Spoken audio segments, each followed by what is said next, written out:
Ladies and gentlemen, thank you for tuning in to this week's edition of Stop, Look, and Listen.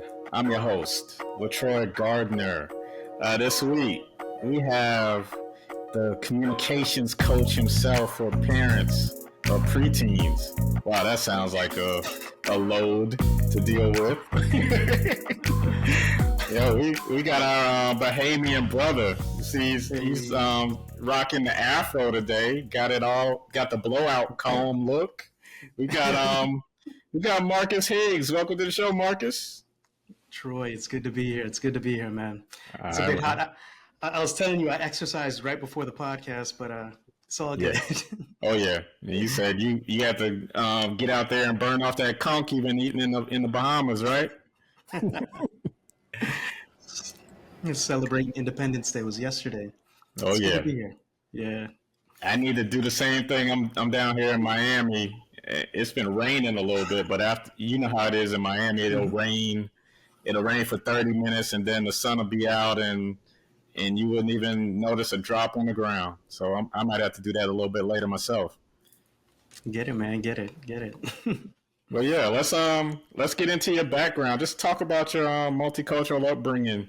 I understand you have a Filipino mother and a Bahamian father. Just talk about how those two diverse cultural backgrounds shaped and molded a young Marcus Higgs. Oh man. And I'll tell you where they met. They met in Nebraska of all places. Oh wow, Husker. the last place I would expect. Yeah. Oh man, I'm thinking about it as I'm saying it. So I have the island in my blood on both sides, right? Father from the Caribbean, mother from uh, Southeast Asia, yeah, Oceania, the Philippines. And they met in Nebraska at a college named Union. Mm-hmm. Um, as it were, I mean, I could tell you this whole story, but they, everybody else went off for Thanksgiving and they were there stuck at the university. And then that's how they got connected. That's a long and short of it. That's a long and short of it. I was born in California. Okay. Grew up actually sometime in Alabama, and then the Bahamas also. Huntsville, Alabama, northern Alabama, right below Nashville. And studied communication at Oakwood University or Oakwood College. That's where I went. And then studied also computer in the Bahamas, computer information systems. Went straight off to be a missionary. A missionary English teacher. I say my understanding of worldview expanded. No animosity towards the church. Still have a lot of love, connection with the divine, and so on. But then I went out and taught in Saudi Arabia, Spain, Thailand, and that brought me back to the Bahamas, where I'm with my aging parents, and want to contribute still to people in the unique way that I want to, that I feel called to, and that is through communication Yeah. with parents, specifically at this age. And there's a reason why I chose this age. Yeah. All right. So, with your parents coming from those diverse backgrounds, like being the child and I guess having a front row seat to their parenting styles, like just differentiate, like how your mother kind of ruled the household and how your father did, and then who did you try to get over on more times than not? Say get over on. Um, you know, in retrospect, I mean, wisdom is always looking back, right? Right. And the dots connect themselves. So my parents did divorce when I was 12, and I moved to the Bahamas with my father. Right. I am here with my stepmother, which she's a wonderful woman herself. Mm-hmm. My mother, my birth mother, she was a kind-hearted, nurturing woman. That said, she grew up as a missionary herself. She was adopted, and I now see the insecurities that she held on to, Mm-hmm. and I also see the sacrifice that she made for her sons and the loving care of a mother. And to this day, I can close my eyes and still imagine her kissing me in this. It feels like, you ever saw those commercials where the soap drops in the oil and it all just dissipates? Right. That's what it feels like. And I can get that sensation in my body. My father, man, so he was Here's this book here. Barefoot to Boardroom. Okay. Literally from humble beginnings. He's a hard worker. He's a diligent person. For all its for all his ups and all his downs, you know what I mean? Mm-hmm. And in retrospect, yeah, you understand what the value of that was. And that's a little bit of the yin and yang. I'm thinking about it now as I'm telling you. My mother was from Asia, my father from the Caribbean, grew up in America.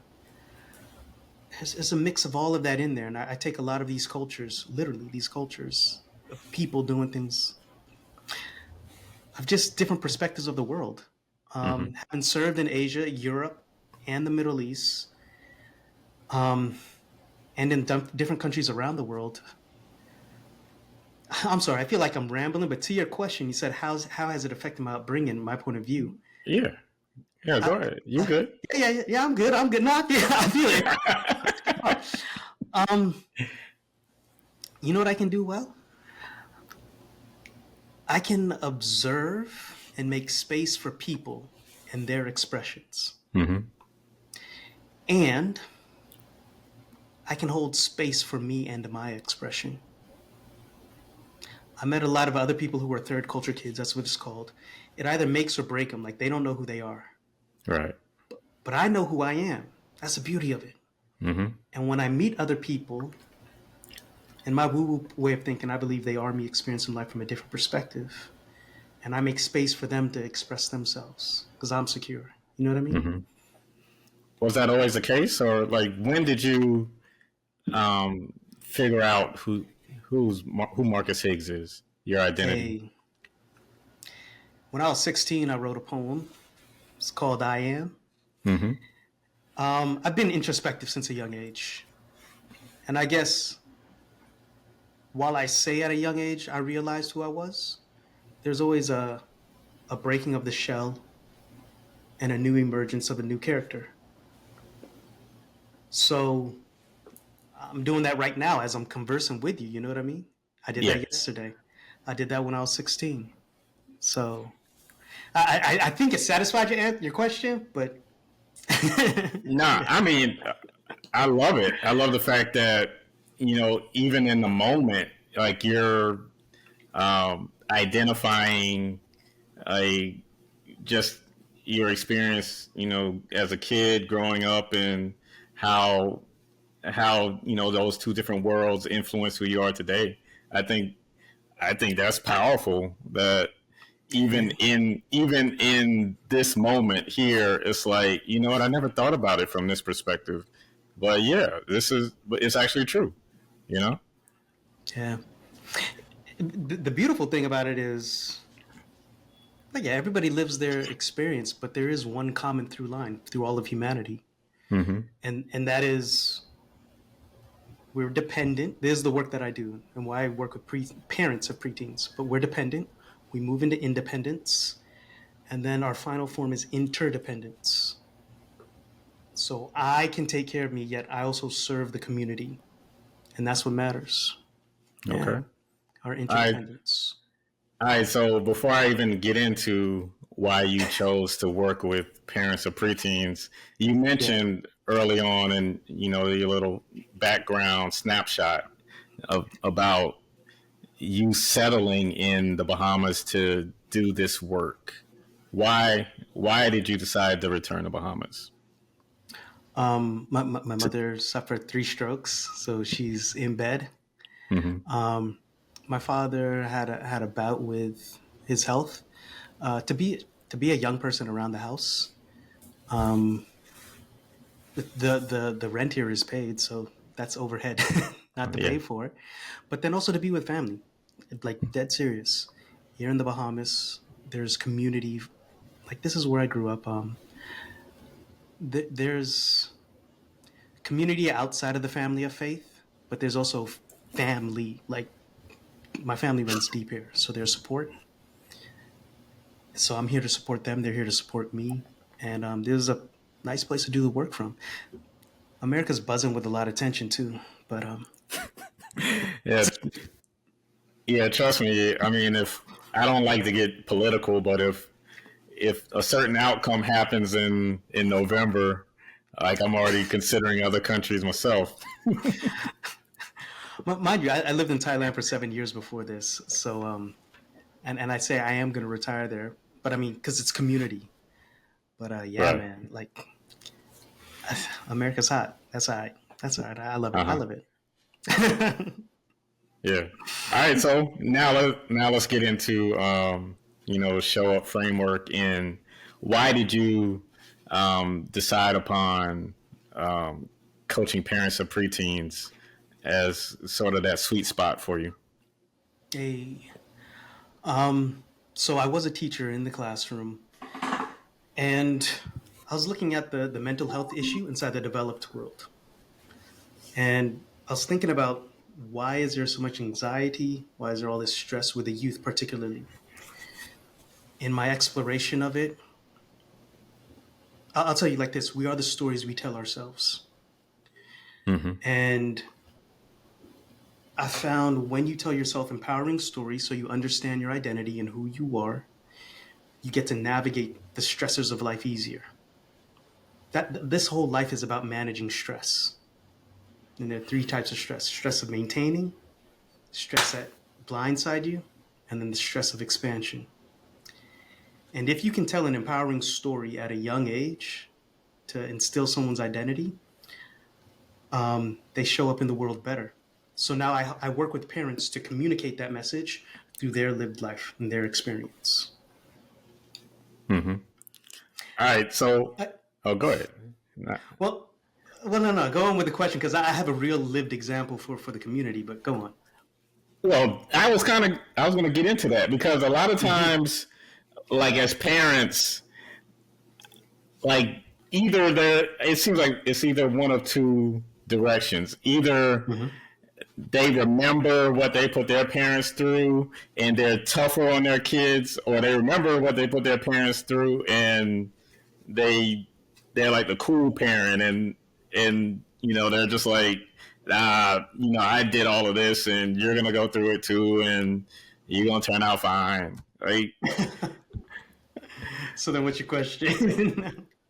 Yeah. So, like, which one do you typically deal with more times than not? The ones that are um,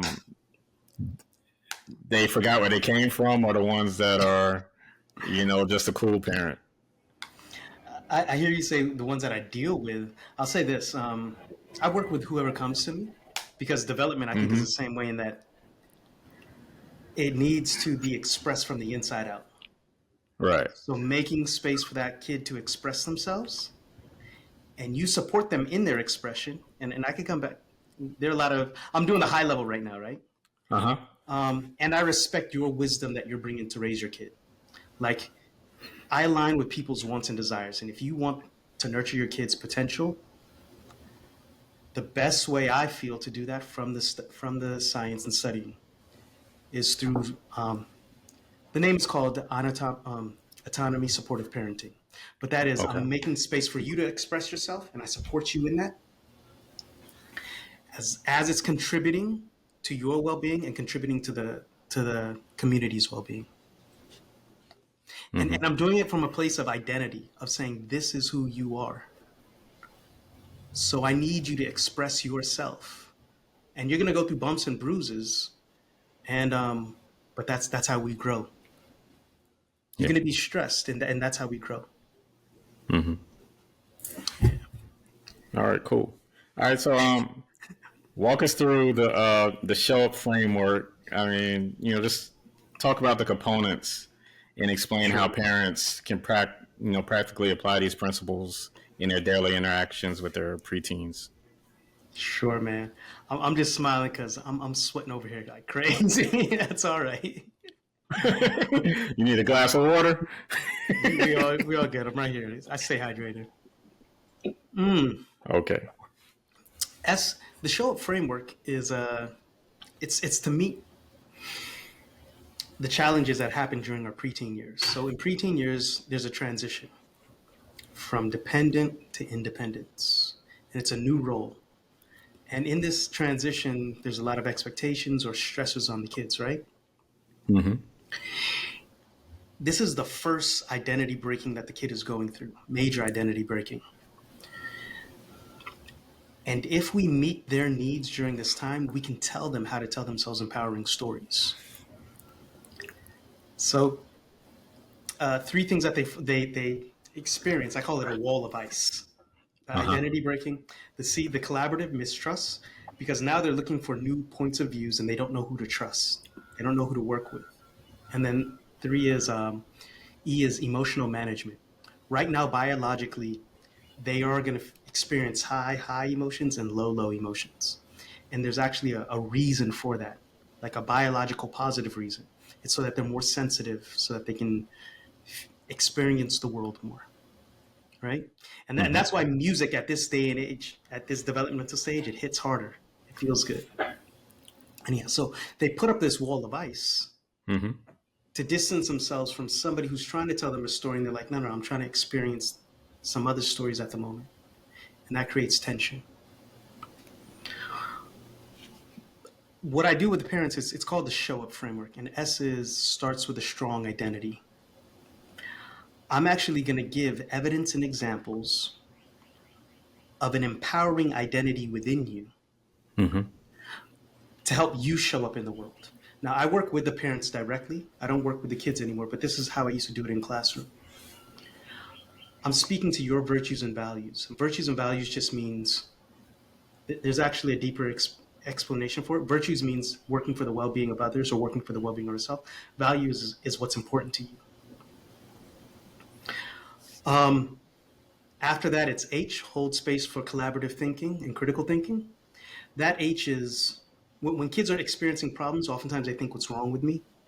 And they go into victim mode or learned helplessness.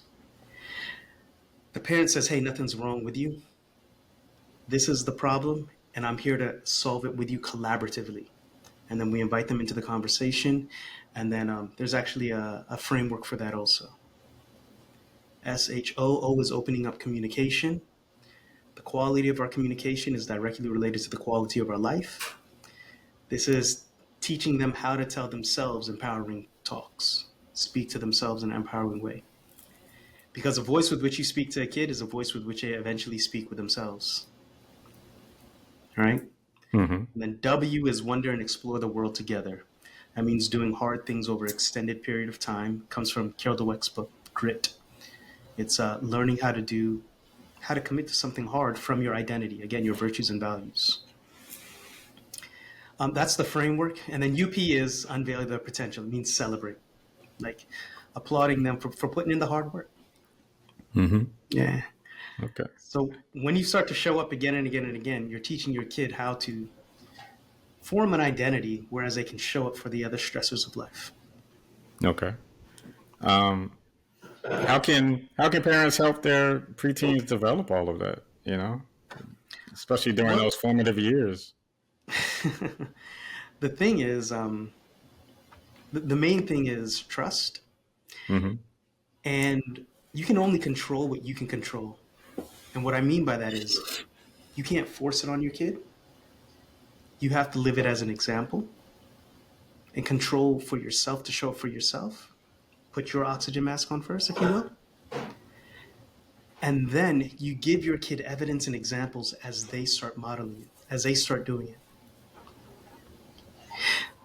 The way you change a belief is not by preaching it at a person, but by asking those questions and creating the belief within themselves so that they might start telling themselves an empowering story even out of your presence. And you do that over time. And that's how you build internal trust, which is confidence. Right.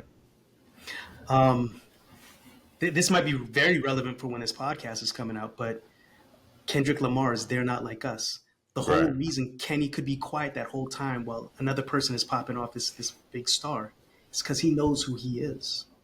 He knows what his story is. So it doesn't matter what you're saying over here. Especially when you're speaking about something that is against the culture. It's like, no. I know who I am, and I know why I do what I do and what my story is. And when I give you that answer, sometimes you got to pop off on people, yeah. But And he did that. He did that, right? And that's Uh-huh. exactly what it is. It's like, I know who I am, and when I answer for it, yeah, you'll know. Dr. Todd McLean provides periodontal and dental implant services in 2 convenient locations. They offer over a decade of experience treating patients, and appointments can even be scheduled in the evenings, weekends, or early mornings. Give them a call in Chapel Hill at 919-537-9774 or in Durham at 919-484-8338 or visit them online at gumsandimplants.org.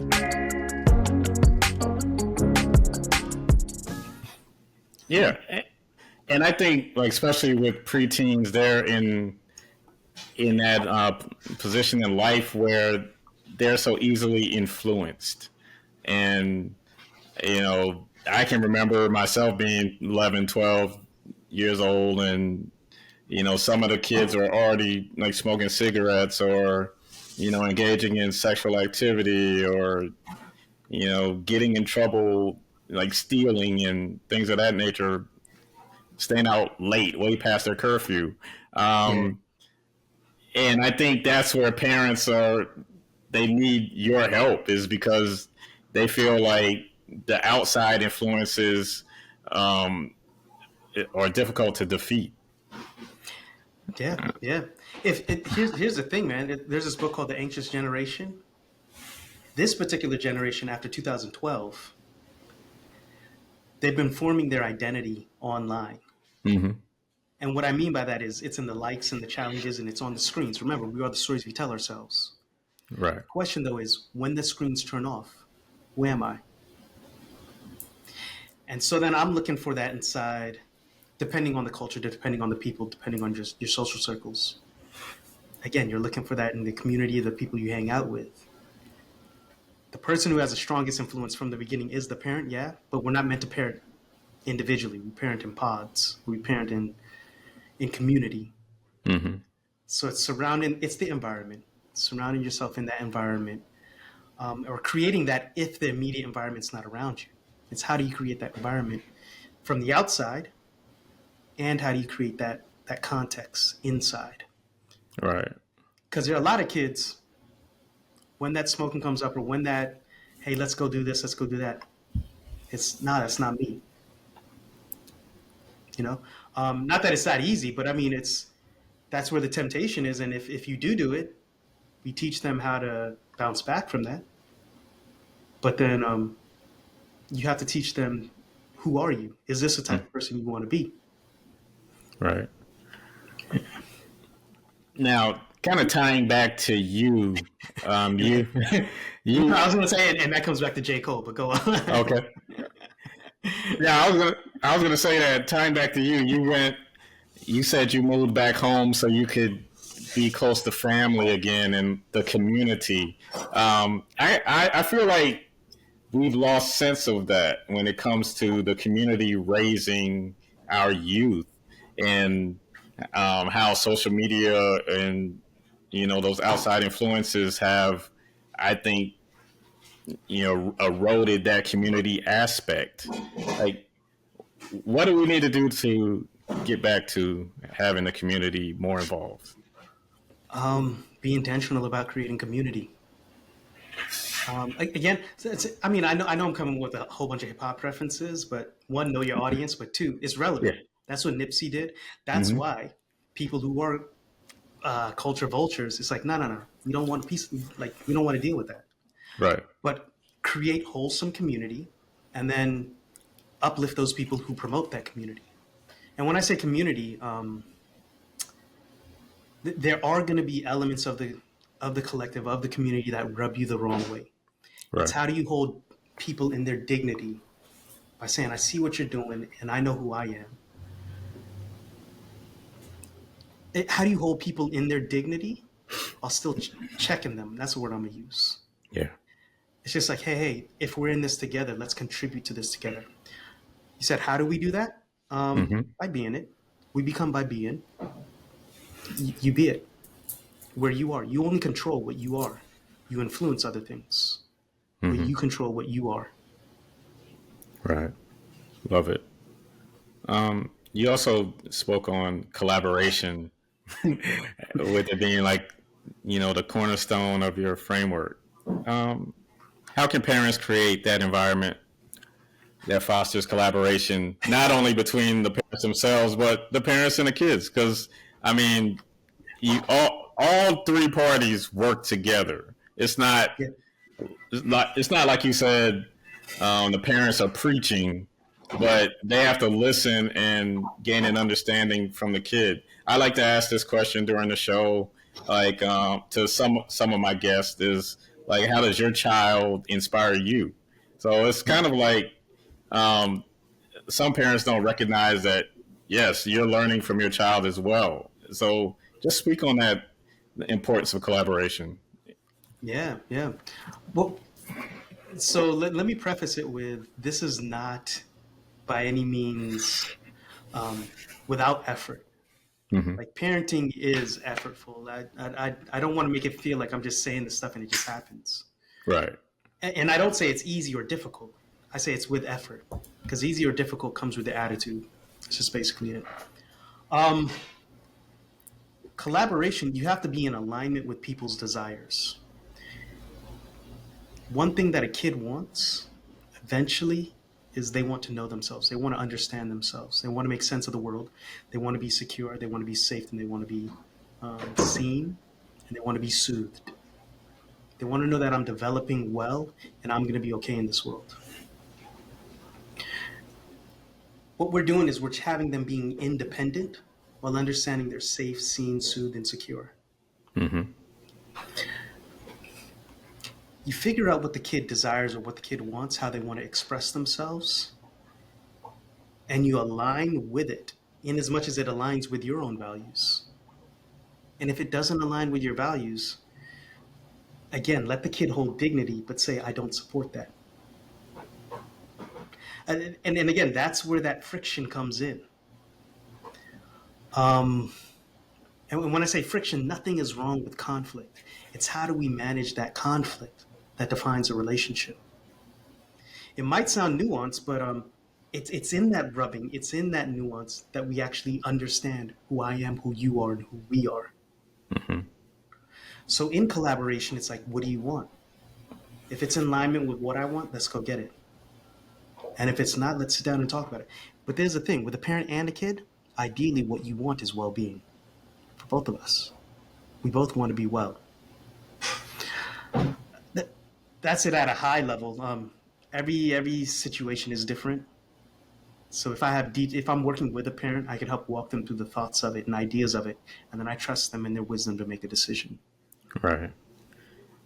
So you mentioned earlier that you used to work with the kids, with the teenagers. Why did you stop and decide to focus on the parents instead? In a phrase, Mr. Rogers said, if you want to help the kids, you support the parents. That's Hmm. one. Two, there's a book I keep behind me. It's something that my students, my fifth grade students made for me. You can't. It was on a field trip and so on. Yeah. But the reason, there he goes with the afro. I love these Stick Johns.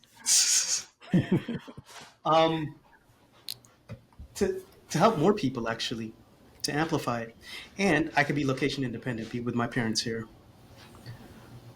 That's the long and short of it. Just to take these same principles from the classroom and to multiply them.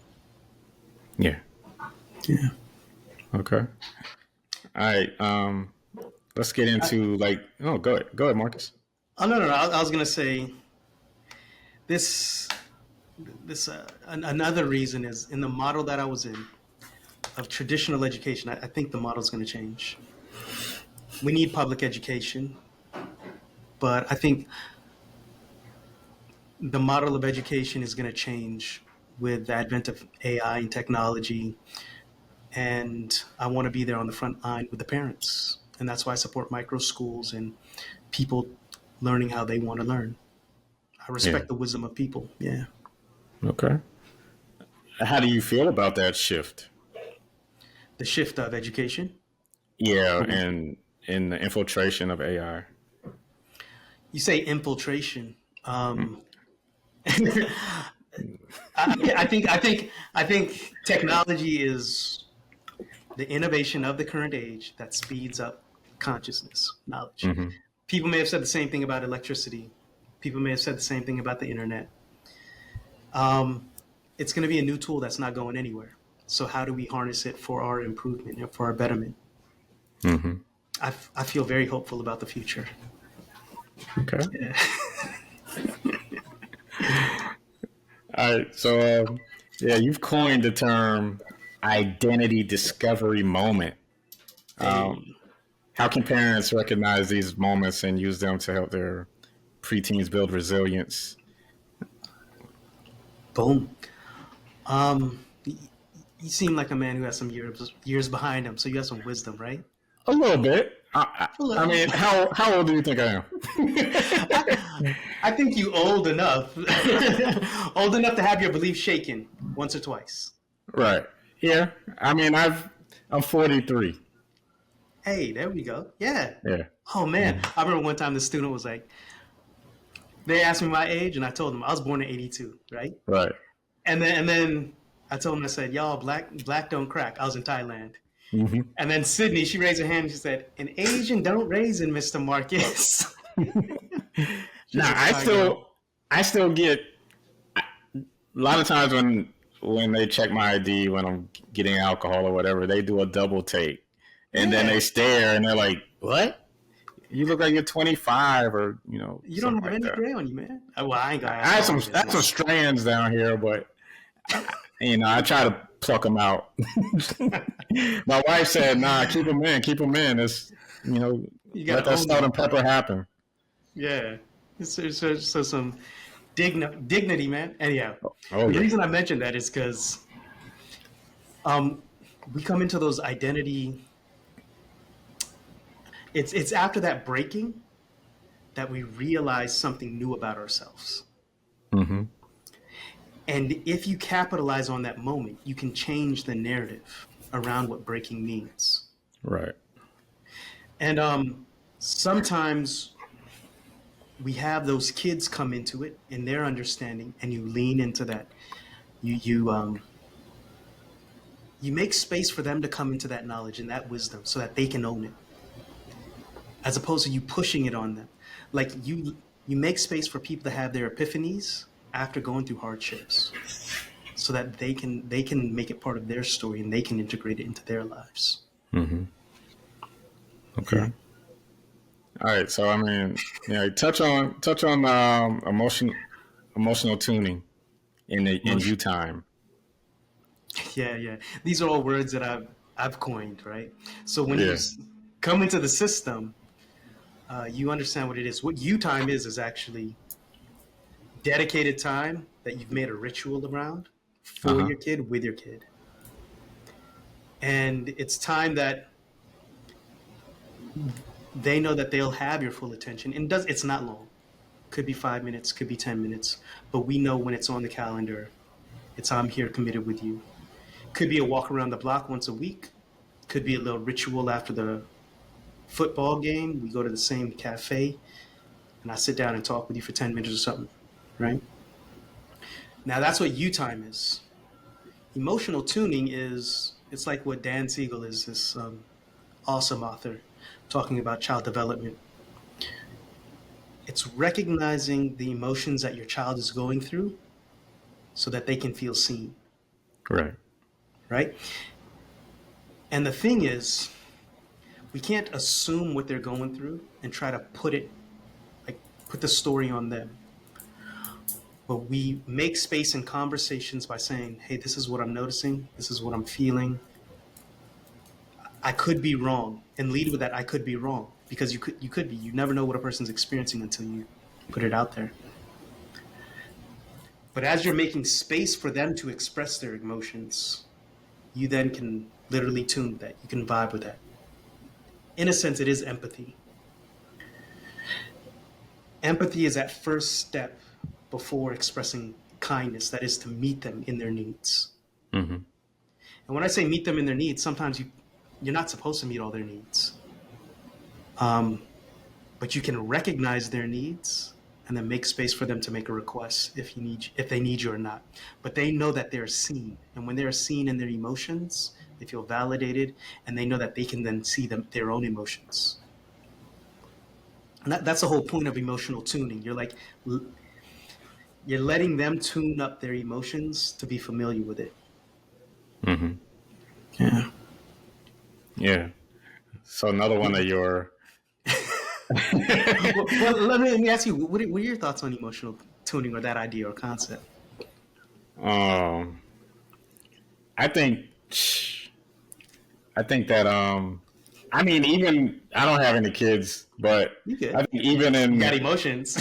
Yeah, even in my marriage, you know, it's something that we're trying to, like, when it comes to communication, we're trying to understand where each other is coming from, but also make sure that I'm heard and I'm understood. So it's like, my wife, obviously, she thinks and moves more with emotions, and I move strategically a lot of times. So whenever she feels a kind of way and I don't recognize, you know, that she's coming from an emotional place, it makes it seem like I'm cold-hearted or I'm not relating to her stance at all, when it's like, I hear you, I understand it, but I'm telling you that I don't think that that's right. It's like it's like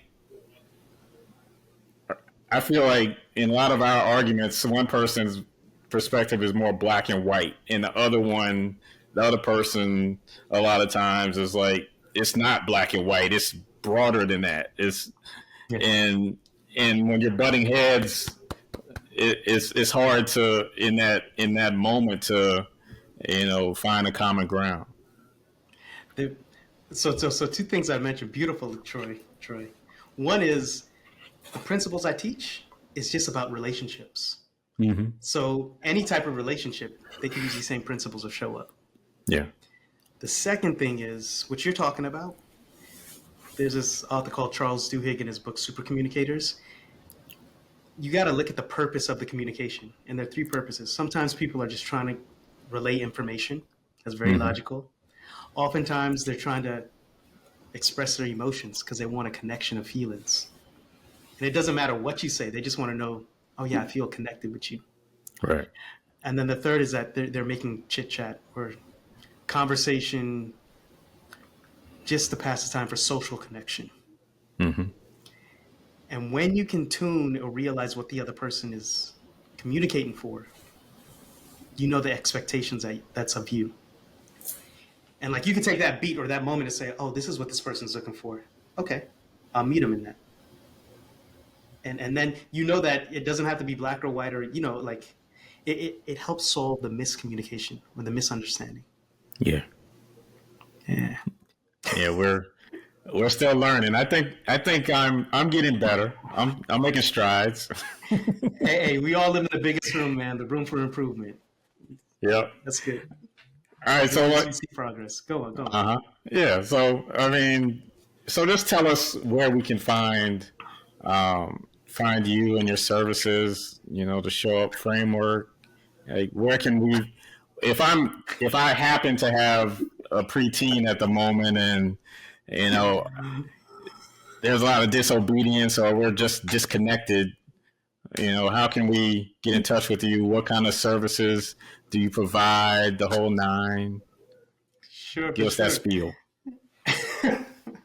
Well, you know what? If you have a preteen, the whole idea is to lay the foundation before the tumultuous, stressful time comes. It's gonna come, and you can't manage it better if you lay that foundation early. That's one. Two, if you want to take these same principles and apply it to your marriage, you could do that too. But the idea is MarcusHiggs.com or on LinkedIn. That's where I am. MarcusHiggs.com. I'm gonna have some workshops coming up, and then that's the best way to contact me. MarcusHiggs.com. Yeah. Yeah. Now we're not ending the interview here. I just wanted to get the business out the way, because especially as many hip hop references as you've made during this conversation. I'm a hip hop head, so I think we have to talk a little hip hop then. So how did you feel? How did you feel about J. Cole deciding to apologize and not pursue lyrical warfare with Kendrick Lamar? Well, when you understand that Jay and Kendrick go back, like even before they blew up, you got to stay true to you. You know what I mean? And it's just your values means what's important to you. And one thing that it seems that J. Cole values is relationships, one, with other people, and also relationships with himself. If it stirs your soul to do the right thing, like we do the right thing because it's the right thing to do. When you look at, I won't even call his name, but when you look at the dude from Canada, you see how he values relationships and other people. Right. How he treats other people and their partners, how he speaks of. That's why he has so many ops. Like, and then who do you align yourself with? When you sit down, you got to live with you at the end of the day. And that's why J. Cole could sit on the beach with his mind free, with his conscience free. You live in integrity. And I mean, I would even take it a step further with the guy from Canada. Is that it's like, I don't even think he wanted to get into war, go into war with Kendrick. I think it was almost like he was forced to, and then when he finally decided to engage, he was trying to make things go at his pace. He was trying to rush Kendrick because it took Kendrick like 3 weeks to release Euphoria. And then even after Kendrick came with like Euphoria, 616 in LA, and then Drake came back with Family Matters, he was trying to call the battle over at that point. And it's like, no, it doesn't work that way. You don't dictate when the battle is over. Like, that's up to the judges, which is, we the people. We make that decision. Yeah. So, I mean, it was, yeah, go ahead. No, I mean, it was, what is your takeaway from all of this? I mean, I honestly, I didn't think Drake stood a chance of winning. I knew Kendrick was going to win. I was impressed that Drake even entertained it. I was like, wow, he's actually going to go ahead with this. I mean, I don't know if he's drunk or high or what, because when you're at that status as far as being, I guess, the Mike Jackson of rap, like, what can he gain from this other than respect from, the hardcore hip hop fans, which I guess that's what he's always yearned for. But he had a whole lot more to lose than to gain in this, and he's still engaged. And I think I respect him for that. I respect him for that. Hubris goes before a downfall. He was very prideful. He, I don't like what he is for the culture. Right. That's just, he's trying to be something that he's not. And when you're inauthentic, one, but then two, it's harmful to, it doesn't work towards the well-being of people. I'll call you out. And that's what Kendrick did. Kendrick was just like, this is not helping my people, one. And then two, you try to come at me for it. It's okay. I'll make my moves when I do. Drake he's too prideful. That's just what it is. And pride goes before a fall. Mm-hmm. All right. So at this point, I've had this debate with my friends, and there's people that are prisoners of the past, and then there's those that are prisoners of the moment. I rank Kendrick all time in the top 5 now. Okay. Some of my friends are like, nah, who are you going to take out? Are you going to take out Big? Are you going to take out Pac? Are you going to take out Nas? Are you going to take out Jay? Are you going to take out Rakim? Are you going to take out, anybody else you want to name? I have Andre 3000 up there. But I just think his catalog, and then winning this battle, and I think this is the most impressive performance in a rap battle ever. It's like, how can you not put him in the top 5? Everybody's gonna have their own catalog, their own lineup. So, are you asking me who am I gonna put in the top five or not? Mm-hmm. I mean, he has a. You know, it was funny. I was in class here in the Bahamas, and this seventh grader asked me, "Mr. Higgs, are you Kendrick or Drake?" And I looked at her and I said, "You a little girl from the Bahamas. This is a conversation that happened all the way over there. You have nothing to do with this." Right. I said, "One, I said, I'm Mr. Marcus. I'm Mr. Higgs. Like, I am me. That's who I am." Uh-huh. And then, at the end of it, I'm also a poet. And I said, he won a Pulitzer. He's lifting up the culture. If I'm going to support anybody, it will be a person who is bringing about well-being. Somebody who is true to themselves. That's one. So I will support K-Dot. Top five or not, yeah, he's in there. I love what he has done for the people and so on. But I'm not into ranking people and so on and whatnot. I got Yeah. I got who it is, but for me, there's no point in arguing over that. And not even Uh-huh. arguing. Like I'm like, Yeah. The say what you barbershop want. talk. Yeah. Yeah, yeah. Because when you're dissecting, the ones that are in the upper echelon of the conversation, it's like apples and oranges. It's like, do you take Big out because he only released 2 albums? But I mean, to me, lyrically, he checked all of the boxes, and he could make radio hits, and he could make street hits, and he can get on other people's tracks and make the song his own, like Flavor in Your Ear remix. I mean, like, he was the template, for 90s hip hop and beyond to me. So, like, you can't take him out. And of course, Pac is the revolutionary. Like, we're going to be talking about Pac in, 300 years from now. Like, so, I mean, it's hard, but I think sometimes like I said, people that are prisoners of the past, you still have to respect that, this guy from Compton, California, has accomplished enough, and we can't lock the doors and keep him out any longer. I'll say like this: oftentimes, our heroes die young, and it's because they died after accomplishing so little. I mean, think of Martin Luther King. Think of Pac and so on. They were in their 30s. So I guess the question is like, what are we going to do now that we're alive? Like, what legacy? I say legacy, but what are we going to leave while we're here? What are we going to do here? Who's ever in your top five is what's important to you for what you want to create, however it serves you. Yeah. Yeah. All right.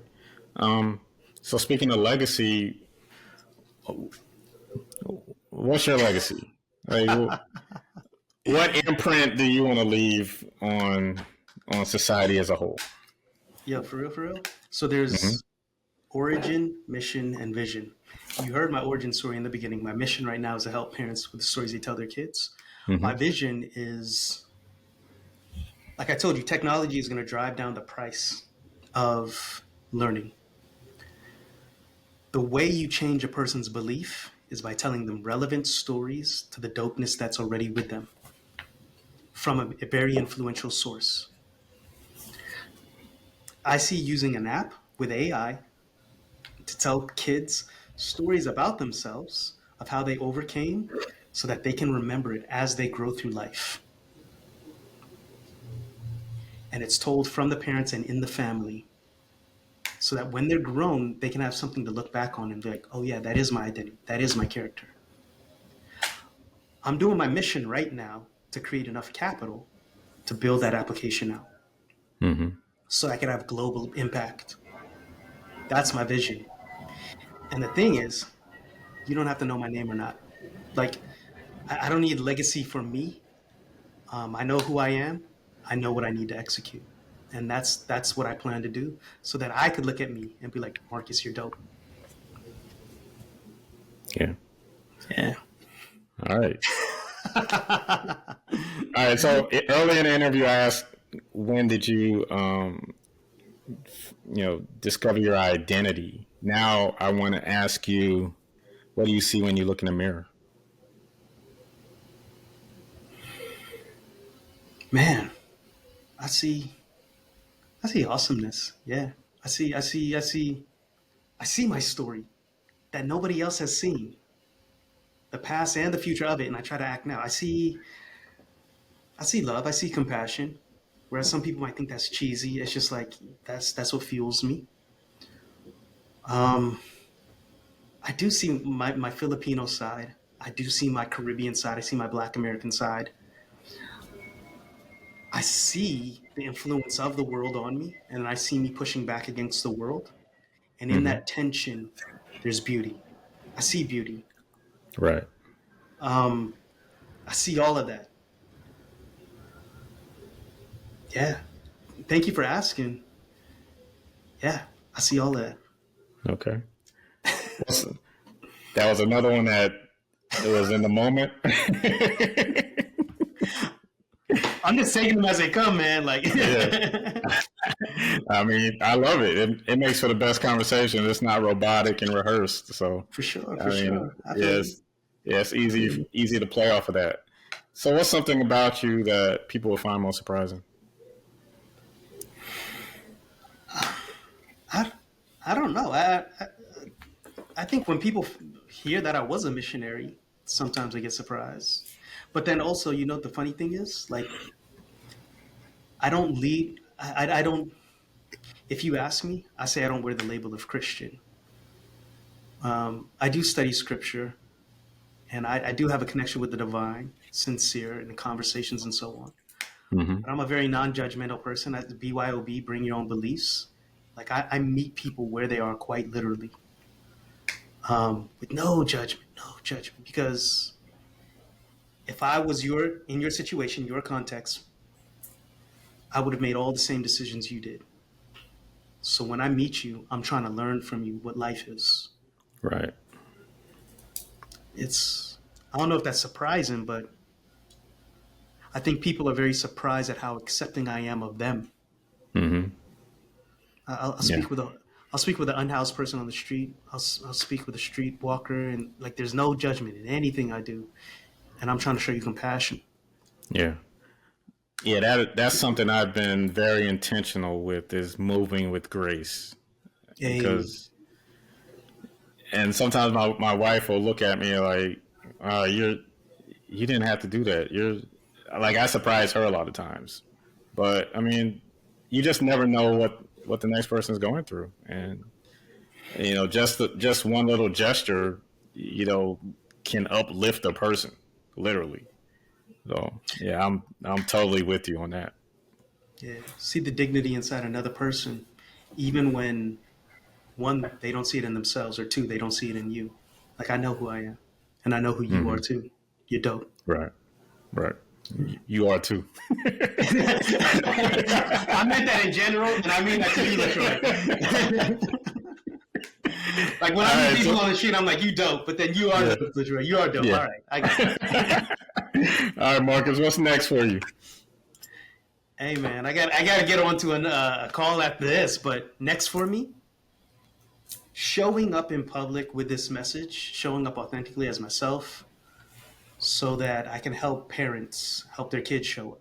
Like show up. Hmm. That is what's next for me. Um, yeah, that's what I need to do. Yeah. That's what's next for me. All right, man. So, as we prepare to wrap up, if you have a parting shot, any words that you want to leave my audience with, and if you want to do a quick plug again of where we can find you, that would be great as well. The word is love. Spread the word. That's it. Marcus Aurelius Higgs. That's my name, but marcushiggs.com is where you'll find the work that I do. Yeah. All right. MarcusHiggs.com. It's been a pleasure, brother. Like we covered a lot here. So, um, yes, you have been added to the annals of Hey, the Stop, Look, and Listen catalog.